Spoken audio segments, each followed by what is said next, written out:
Welcome to Truth or Dare 5.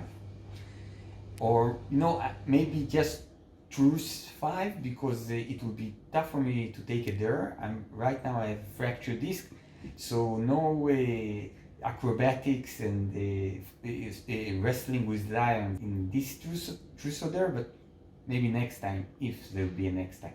I start with an easy question. What's the most boring Australian city you've been to? Tom Simpson. So I must say that this is a tough one because I've been to Australia I think at least 3 times. It's very, very hard for me to get bored in Australia.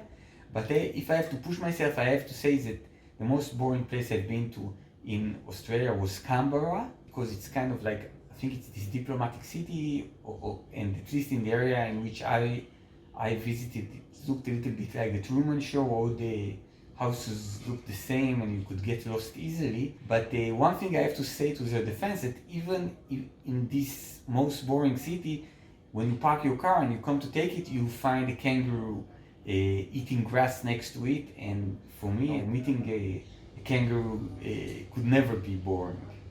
Deirdre Lewis asks, tell us about a time you felt completely unlike your usual self and it was a surprise. Like the moment the words were out of your mouth and you thought, I don't know why I just said that. So I actually remember such an incident, both because this stuff doesn't happen to me that often and also because I felt so uncomfortable and embarrassed that I guess I'll never forget it. It happened some years ago, but I was sitting with a guy I know in a working place, and he's a really, really funny guy, and his boss was around, and we started telling jokes, and somehow I started telling those weight jokes because he's a bit chubby and heavy. Stuff that wasn't even funny, I don't know. And it kind of felt at that moment that the three of us were really having fun and it was really, really amusing. And after that, we went down the elevator, and when we went out of this guy's working place, I saw that he was crying. And then he said,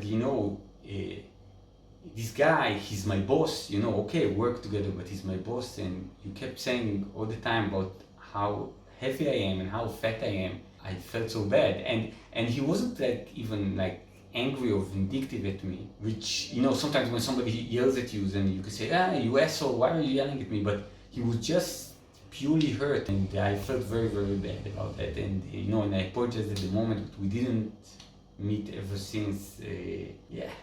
Sometimes we can be real assholes. As you see, my back condition gets better and better with every question you ask. We are not using any editing or camera tricks. I already feel a little better, and I wanted to read to you Julia Carrigan's question. If you had to have one bumper sticker permanently attached to you at all times, which bumper stickers would you choose? So I think it's a great question, and I think that it's a challenge for somebody who never had a car in his life. So if I would have one bumper sticker, I think it should be, I wish I had the car.